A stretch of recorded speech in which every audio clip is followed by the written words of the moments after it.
ایک بہانہ سوچا کہ کس طرح سے لوگوں سے نہ مانگو اور مجھے جزا مل جائے۔ حضرت ابو ہریرہ نے سوچا کہ میں ایک راستے میں لوگوں کے آنے جانے کے، صحابہ کرام کے آنے جانے کے راستے میں بیٹھ جاؤں، کاش کوئی صحابہ کرام پوچھ لے، کوئی دیکھ لے تو میری زبان سے نکلنے والے کوئی الفاظ نکلے اور میرے زبان کے الفاظ میں سن کر سمجھ جائے کہ حضرت ابو ہریرہ کیسے تو صرف ہوتے ہیں۔ حضرت ابو ہریرہ رضی اللہ تعالیٰ عنہ اپنے تو حضرت عمر رضی اللہ تعالیٰ عنہ کا گزر حضرت ابو ہریرہ کے سامنے سے ہوا، ان سے پوچھے اے عمر بتا دیجئے اس آیت کے کیا معنی ہے، اس کا کیا معنی ہے؟ انہوں نے معنی بتا کر چلا گیا، لیکن اس کے اندر انہیں تکلیف، ان کے اندر انہیں پیاس کو سمجھ نہ سکا۔ پھر اس کے بعد کئی گھنٹے تک بیٹھے رہے کہ اسی درمیان میں اور کوئی صحابہ کرام آ جائے اور میری تکلیف کو سمجھ جائے، میرے دکھ کو سمجھ جائے، میری تکلیف کو سمجھ جائے اور مجھے میری پیاس اور میری بھوک مل جائے۔ پھر نبی کریم صلی اللہ علیہ وسلم کا گزر ہوا کہ اے میرے سردار، اے میرے کائنات کے سردار، اس آیت کا معنی بتا دیجئے۔ حضرت ابو ہریرہ کے زبان سے الفاظ نہیں نکل رہا ہے، تو میرے نوجوانوں نبی کریم صلی اللہ علیہ وسلم سمجھ گئے اور نبی کریم صلی اللہ علیہ وسلم نے کہا اے ابو ہریرہ میرے ساتھ چلو، میرے ساتھ چلو، میں جانتا ہوں تم کئی دنوں سے بھوکے ہو، کئی دنوں سے پیاسے ہو، کئی دنوں سے کھانا نہیں کھائے ہو، اس لیے تمہارا شریر کمزور پڑ گیا ہے، اس لیے تمہاری صحت کمزور ہو گئی ہے، ہڈی تمہارا کمزور ہو گیا، تمہاری زبان بیٹھ گئی ہے، چہرہ سوکھ گیا ہے، آنکھوں میں پانی نکل جھرجھر کر پانی نکل کر آنسو گر کر آنکھوں میں گڈھے پڑ گئے، میں سمجھ گیا کہ تو بھوکا ہے، چلو میرے ساتھ چلو۔ حضرت ابو ہریرہ سوچا کاش آج مجھے کچھ کھانے کو مل جائے، کئی دنوں سے میں کھانا نہیں کھایا ہوں، صرف علم کے پیاسی کے چکر میں، علم کو حاصل کرنے کے چکر میں اور میں اتنا دی ڈال رہا ہوں۔ کئی دنوں سے وہ پیاس میں تھے، بھوکے میں تھے، جب نبی کریم صلی اللہ علیہ وسلم نے اپنے گھر میں لایا، اپنے بیوی فیملی کے گھر میں گیا تو دیکھا تو تھوڑا سا دودھ ہے۔ حضرت ابو ہریرہ کا دل گھبرا گیا، کاش مجھے اس تھوڑا سا دودھ پینے کو مل جاتا اور میری پیاس بجھ جاتی، میری بھوک ختم ہو جاتی۔ تو نبی کریم صلی اللہ علیہ وسلم نے کہا کہ جاؤ تمہارے کلاس میں، تمہارے درجے میں جتنے صحابہ کرام پڑھتے تھے تمام صحابہ کرام کو بلا کر لیا۔ ادھر حضرت ابو ہریرہ کا حالت پہنچا، حالت خراب ہو گئی، تھوڑا سا دودھ ہے، تمام صحابہ کرام کو بلا کر لائیں گے، میرے کلاس فرینڈ کو بلا کر لائیں گے، سب پی لیں گے تو میں کیا پیوں گا؟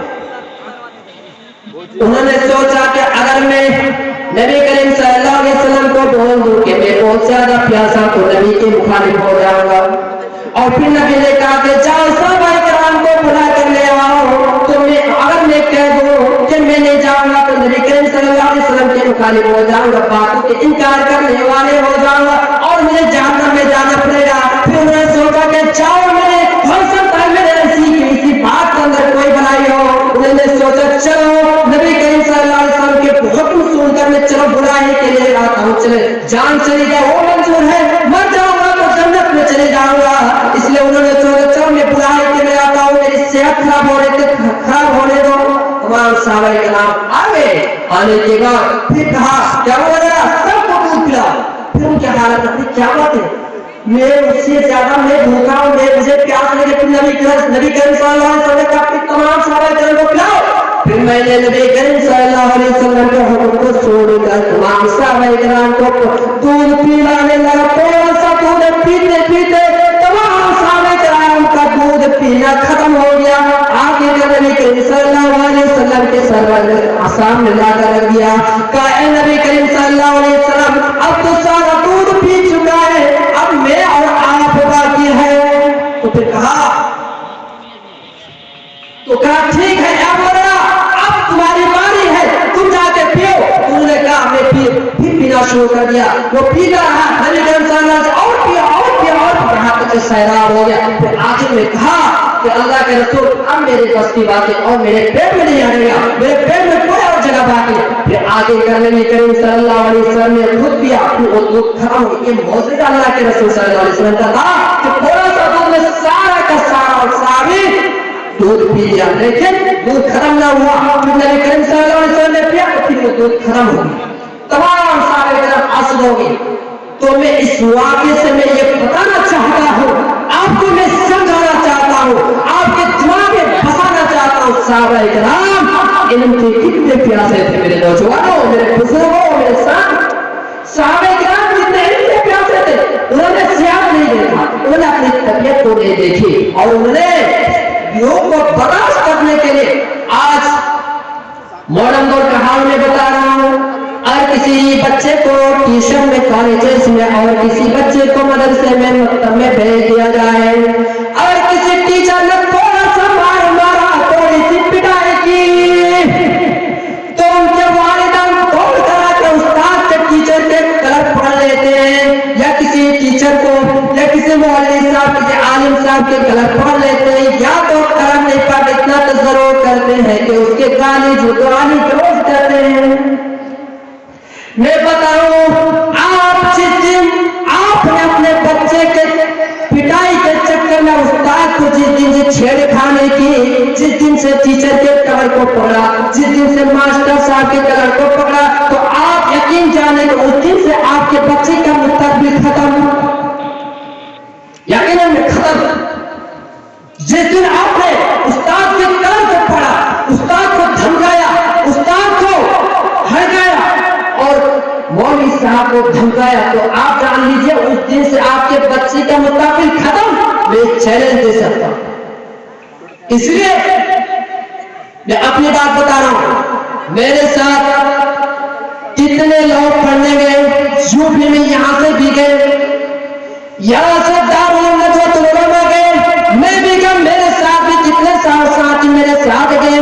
بہت سے ایسے بچے تھے جنہوں نے استاد کو گالی دی، استاد نے غصے میں آ کر پیٹا، استاد بچے نے سبق نہیں یاد کیا تو استاد نے تھوڑا سا دھمکایا، تھوڑا سا پیٹا، ان کے گھر والے نے آ کر ان کو پیٹا، ان کو دھمکایا، ان کو مار دی. وہ بچہ آج فری فائر اور پبجی کھیلتے ہوئے گھوم رہا ہے.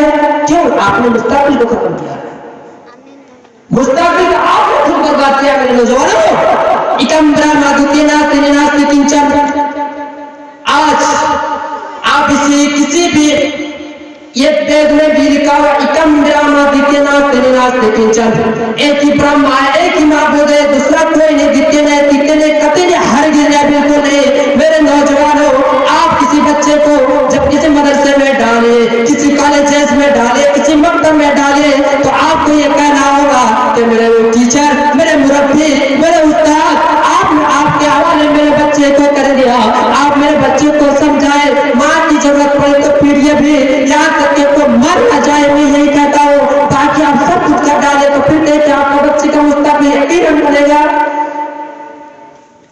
یقیناً میرے نوجوان، آپ کے بچے کا مستقبل یقیناً بنے گا.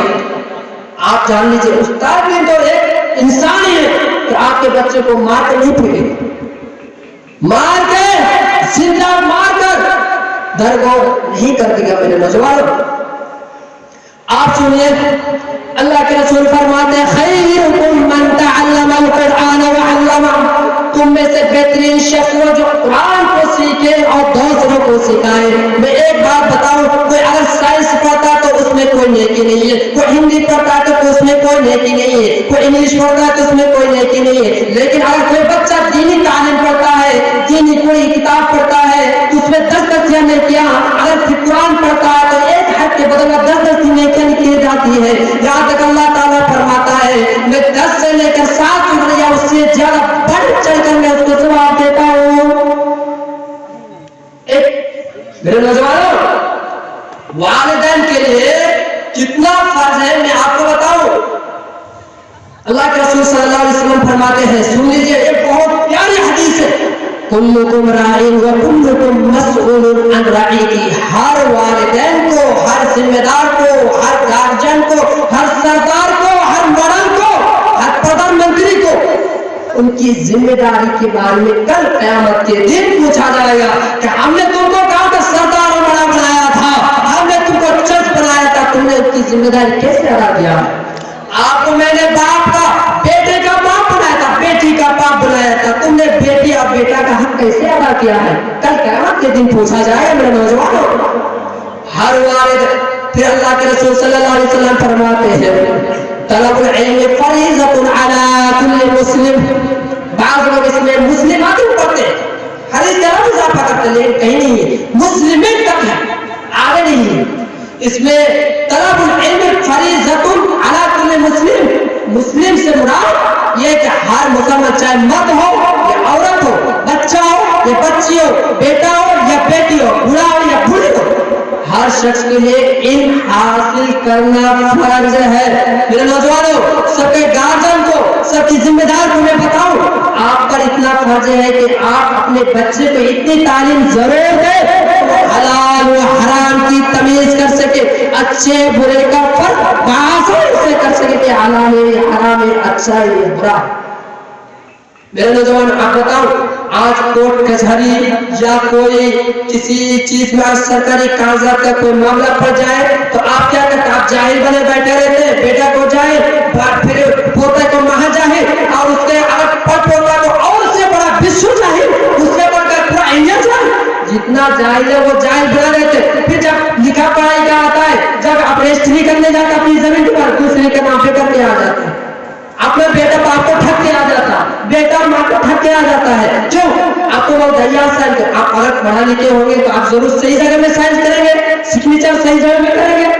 تو یہی ہے کہ آج آدھار کارڈ آپ بنانے آتے ہیں تو آپ ایسے بینک کے پاس جاتے ہیں جو آپ کا نام ایم سے لکھ دیتا ہے. تو اگر آپ پڑھے لکھے ہیں تو دیکھیں آپ کا فلپ دیکھیں، آپ کا ریسیپٹ دیکھیں. تو آپ اگر پڑھے لکھے ہوں گے تبھی تو آپ کو دیں گے. تو پھر آپ جا کر اس کا سدھار کر سکتے. اس سے پتہ یہ چلتا ہے کہ جاہل اور ان پڑھ ہونا آپ کو گویا کہ اپنی زندگی کو برباد اور ناکام. ایک بات بتاؤ، آپ تاریک اندھیرے میں، ٹھپ اندھیرا میں آپ بغیر ٹارچ کے، بغیر لائٹ کے اگر جائیں تو یقیناً دیکھا تھا کہیں ٹھوکر کھائے، کسی بس سے ٹکرا جائے گی یا کسی گاڑی سے ٹکرا جائے گی یا کسی گڈھے میں جا کر آپ کا پیر زخم ہو جائے گا. یہی جاہل کی مثال ہے. تو جاہل جب کسی بھیڑ میں چلتا ہے تو کہیں جا کے بیوقوف بن کے آتا ہے، کہیں گھڑوا کے آتا ہے، کہیں نقصان پہنچ کے آتا ہے، کہیں برباد ہو کے آتا ہے. یہ جاہل کی مثال ہے. میرے نوجوانوں، آپ اس ٹارچ کے مانند بنے، اس لائٹ کے مانند بنے کہ جہاں آپ کو روشنی دینے کی ضرورت نہ پڑے، روشنی کی ضرورت نہیں پڑے. آپ سورج کے مانند پڑے، سورج سے سب روشنی لے، آپ کسی سے روشنی نہ لیں، آپ سے سب علم حاصل کریں. آپ دوسری کی ضرورت آپ کو زیادہ نہ پڑے. آپ جان لیجیے علم میں سب برابر نہیں ہو سکتے. آج بتاؤ کہ علم سے آپ اتنا دور ہیں، آپ علم سے اتنا اپنے بچے کو دور رکھتے.